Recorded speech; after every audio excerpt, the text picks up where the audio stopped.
Welcome to Pallavi TV పైసా. ప్రతి common man ఒకటి ఆలోచిస్తాడు ఎప్పుడు, మంత్లీ ఇన్కమ్ ఏ విధంగా జనరేట్ చేయాలని. ఒక లంసమ్ అమౌంట్ ఉంటుంది, కానీ దాన్ని ఏ విధంగా ప్లాన్ చేయాలి, మనకు మంత్లీ ఇన్కమ్ రావాలంటే ఆ ప్లానింగ్ ఏ విధంగా ఉండాలి. మాట్లాడదాం. మనతో పాటు మ్యూచువల్ ఫండ్ డిస్ట్రిబ్యూటర్ చంద్రశేఖర్ గారు ఉన్నారు. Hi sir. హలో రవి గారు. సార్, ఇప్పుడు మంత్లీ ఇన్కమ్ జనరేషన్ చేయాలని చాలామంది ట్రై చేస్తుంటారు. ఒకవేళ లంసమ్ అమౌంట్ ఉండి మంత్లీ ఇన్కమ్ జనరేట్ చేయాలి, ప్లానింగ్ ఏ విధంగా ఉండాలి? వెరీ గుడ్ క్వశ్చన్ అండి. మ్యూచువల్ ఫండ్స్లో మనం మంత్లీ ఇన్కమ్ క్రియేట్ చేయాలి అనుకునేటప్పుడు బ్యూటిఫుల్ కాన్సెప్ట్ ఉంది సార్. ఒకటేమో ఎస్డబ్ల్యూపి అంటారు, సిస్టమేటిక్ విత్డ్రావల్ ప్లాన్. ఇంకోటేమో IDCW, okay, income distribution cum capital అని ఇంకో ఆప్షన్ ఉంటుంది. సో ఈ రెండు ఆప్షన్స్ ఎవరికి సూటబుల్ అనేది మనం జనరల్గా నేను ఒక వన్ లైన్ సెంటెన్స్ చెప్తాను. ఎవరికైతే అదర్ సోర్స్ ఆఫ్ ఇన్కమ్ ఉందో, అదర్ సోర్స్ ఆఫ్ శాలరీ కానీ ఏదైనా ఉందో, వాళ్ళకి ఎస్డబ్ల్యూపి అనేది బెటర్ ఆప్షన్ ట్యాక్సేషన్ పరంగా. ఓకే. ఎవరికైతే అదర్ సోర్స్ ఆఫ్ ఇన్కమ్ లేదు, ఓన్లీ ఇదే డబ్బులు ఉంది, దీని నుంచి మనం ఇన్కమ్ కావాలి అనేటప్పుడు వాళ్ళకి ఐడిసిడబ్ల్యూ ఆప్షన్ బెటర్. ఓకే, మనం ఇప్పుడు ప్రాక్టికల్గా మనం డిఫరెంట్ అమౌంట్స్ నుంచి ఎంత మనం ఒక మంత్లీ ఇన్కమ్ తీయగలం అనేది మాట్లాడదాం సార్. ఓకే. 10 lakhs నుంచి నేను 70 lakhs వరకు తీసుకున్నాను. సో 10, 20, 30 అలాగా ఒక 70 lakhs వరకు తీసుకున్నాను. ఫస్ట్ 10 lakhs కానీ మనం తీసుకుందాం సార్. 10 lakhs ఒక ఇన్వెస్టర్ దగ్గర ఉంది, వాళ్ళకి ఎంతవరకు ప్యాసివ్ ఇన్కమ్ క్రియేట్ చేసుకోవచ్చు. ఇప్పుడు జనరల్గా సార్, ఇప్పుడు ఎప్పుడైనా మనం డబ్బులు పెట్టినప్పుడు మనకు ఒక ప్యాసివ్ ఇన్కమ్ గురించి ఆలోచించేటప్పుడు మనం ఆలోచించేది ఏంటంటే, మన డబ్బులు మనకి మంత్లీ ఇన్కమ్ రావాలి, ప్లస్ మన వెల్త్ క్రియేట్ అవుతూ ఉండాలి. మొత్తం డబ్బులు తీసుకుంటూ తరిగిపోతే ఉపయోగం లేదు. Okay, right. 10 లక్షలు పెట్టి మరి ప్రతి నెల తీసుకుంటే ఎఫ్డీలో పెట్టుకుని లేకపోతే బ్యాంక్లో పెట్టుకుని తీసుకోవచ్చు. బట్ మన మ్యూచువల్ ఫండ్లో పెడుతున్నప్పుడు ఏంటంటే, మీరు పెట్టిన పెట్టుబడి నుంచి మంత్లీ ఇన్కమ్ రావాలి, ప్లస్ మీ 10 లక్షలు పెరుగుతూ ఉండాలి. ఓకే, అది కాన్సెప్ట్.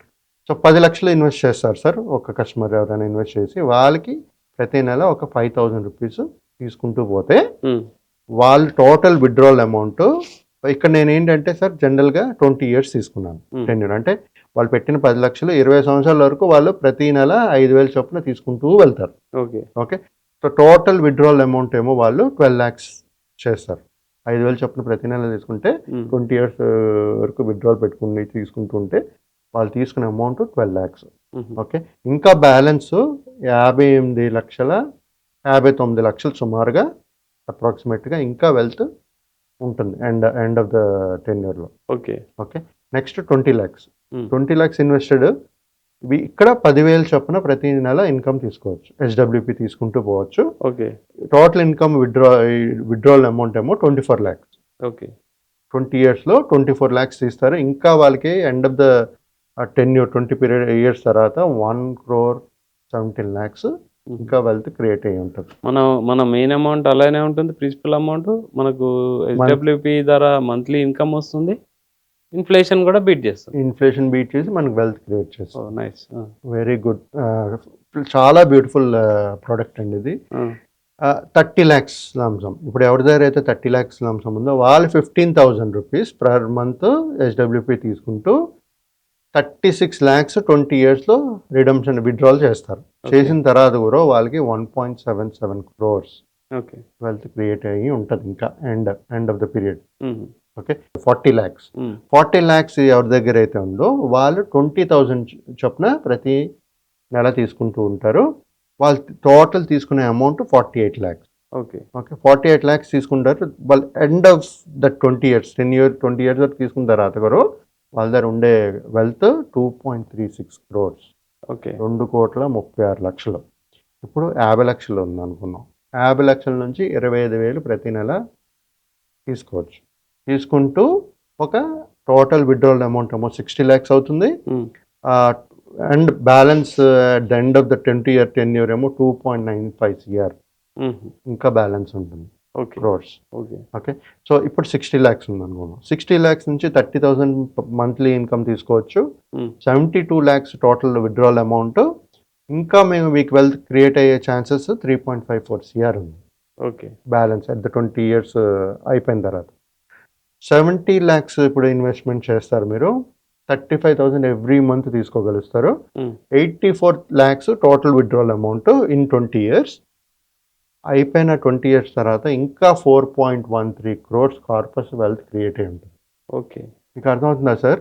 ఇప్పుడు నేను చెప్పేది ఏంటంటే, ఇప్పుడు మీరు అడగొచ్చు నన్ను, సార్ మీరు 10 lakhsకి 5,000 ఎలా తీసుకున్నారు, ఉమ్, 20 lakhsకి 10,000 ఎలా తీసుకున్నారు? Yeah. నేను తీసుకుంది ఏంటంటే, ఇక్కడ మనం రిటర్న్స్ మనం క్యాలిక్యులేట్ చేసే రిటర్న్స్ ఏంటంటే ఉమ్, 12% రిటర్న్ జనరేట్ చేస్తున్నాను క్యాలిక్యులేట్ చేశాను, ఉమ్, రైట్? మన దాంట్లో ఒక 6% విత్డ్రాల్ చేశాను. ఓకే. అంటే ఇప్పుడు ఏదైతే ఎస్డబ్ల్యూపీ అమౌంట్స్ చెప్పానో మీకు 5,000, 10,000, 15,000, 20,000, 25,000, 30,000, 35,000, ఉమ్, ఇవన్నీ 6% మనం ఓకే. విత్డ్రాల్ చేసుకుంటున్నాం. ఓకే. కానీ మనకు వచ్చే రిటర్న్స్ 12%. అంటే 12%. 6% మనం తీసుకున్నాం, 6% మన కార్పస్ వెల్త్ని క్రియేట్ అవుతుంది అక్కడ. సిస్టమేటిక్ విత్డ్రాల్ ఆ. ప్లాన్. సో గుర్తుపెట్టుకోండి సార్, ఎప్పుడైనా సరే కొంతమంది ఇంకా ఎక్కువ ఇస్తారు. ఓకే. అంటే 6% కాదు, మనం 6, 7%, 8%, 9%, 10% కూడా తీసుకోవచ్చు. కానీ మీకు వెల్త్ క్రియేట్ అవ్వాలి అన్నప్పుడు యా యా మీ విత్డ్రాల్ పర్సంటేజ్ తక్కువ ఉండాలి. చాలా ఆన్ మంచి అండ్ ప్రాజెక్ట్. యావరేజ్ మీరు కానీ నన్ను అడిగితే 6 to 7, 8%. దానికంట అన్నట్టు మంచి ప్రోడక్ట్. దానికంట ఎక్కువ తీసుకోకూడదు. ఓకే. సో మన చేతిలోనే అంటే ఉంటుంది, అది ఎంత పర్సెంటేజ్ పెట్టుకోవాలో అనేది మనకు ఆప్షన్ ఉంటుంది. ఆప్షన్ ఉంటుంది ఓకే. మనకి. ఒకవేళ పర్సంటేజ్ వైజ్ అయినా పెట్టుకోవచ్చు, లేదు నాకు ఇంత అమౌంట్ చాలు ఓకే. అనే ఆప్షన్ కూడా పెట్టుకోవచ్చు మనం. ఓకే. సో ఈ సక్సెస్ఫుల్ విధంగా సార్ ప్రోడక్ట్? ఏం సార్? సక్సెస్ఫుల్ ఉందా ప్రోడక్ట్? ఆబ్వియస్లీ సక్సెస్ఫుల్ ఉంటుంది సార్. ఎందుకంటే మీరు ఇలాంటి మీ మంత్లీ ఇన్కమ్ వచ్చి మళ్ళీ మీ ఒక వెల్త్ క్రియేట్ చేసే ఆప్షన్ ఎక్కడుందో మీరు చెప్పండి.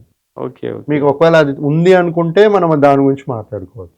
ఓకే. కరెక్ట్. సో ఇంకెక్కడ ఆ బ్యూటిఫుల్ కాన్సెప్ట్ లేదు అసలు. మ్మ్. మనకు కావాల్సిన మంత్లీ ఇన్కమ్ కానీ వస్తుంది. ఇది ఎంత మంచి ప్రోడక్ట్ ఉంది కానీ మిగతా ప్రోడక్ట్స్ అన్ని కొంచెం దెబ్బతీసే అవకాశం ఉంది కదా. అంటే ఈక్విటీ కానీ అది వేరే డిఫరెంట్ ఉన్నాయి, మ్యూచువల్ ఫండ్స్ కానీ ఇప్పుడు వాటిపైన ఎఫెక్ట్ ఉండదు. ఉండదు సార్. ఎందుకంటే ఇప్పుడు మన ఇలాంటి రిటర్న్స్ కావాలి అనుకున్నప్పుడు మన ఈక్విటీ స్కీమ్స్లో పెట్టాలి. ఓకే. ఓకే. దీంట్లో ఎప్పుడైతే మనం 12% తీసుకుంటున్నామో అక్కడ రిస్క్ ఉంటుంది. ఓకే. కానీ ఇక్కడ మనం తీసుకుంది ఏంటంటే 20 years వాళ్ళు మనతో పాటు ఉంటారు ఇన్వెస్ట్మెంట్లో. They will stay invested. Okay. Mutual funds ఎప్పుడు long term investment strategy. Okay. So 20 years ఉండేటప్పుడు ఇనీషియల్గా ఒక 1-2 years తర్వాత మీకు కొంచెం నెగిటివ్ రిటర్న్స్ కనబడవచ్చు. కానీ మీరు అలా కంటిన్యూ చేయండి, మీరు అదే డబ్బులు ఉంచండి 20 years మనం అనుకున్న గోలు. ఆ 20 years లోపల మీరు ఇలాంటి వెల్త్ అనేది క్రియేట్ చేయగలుగుతారు. ఓకే. నేను చెప్పిన డిఫరెంట్ అమౌంట్ వెల్త్ క్రియేట్ చేయగలుగుతారు. మ్మ్. 12% తీసుకున్నాను నేను, గుర్తుపెట్టుకోండి. ఓకే. కొన్నిసార్లు మనకి ఒక 15% వచ్చే ఛాన్సెస్ కూడా ఉంటాయి రవి గారు. ఓకే. సో ఆ విధంగా ప్లాన్ చేసుకోవచ్చు సార్ ఎవరైనా. Okay. Thank you sir. Thank you very much. Thank you Ravi గారు. సో ఇది ఇవాల్టి debate and keep watching Pallavi TV Paisa.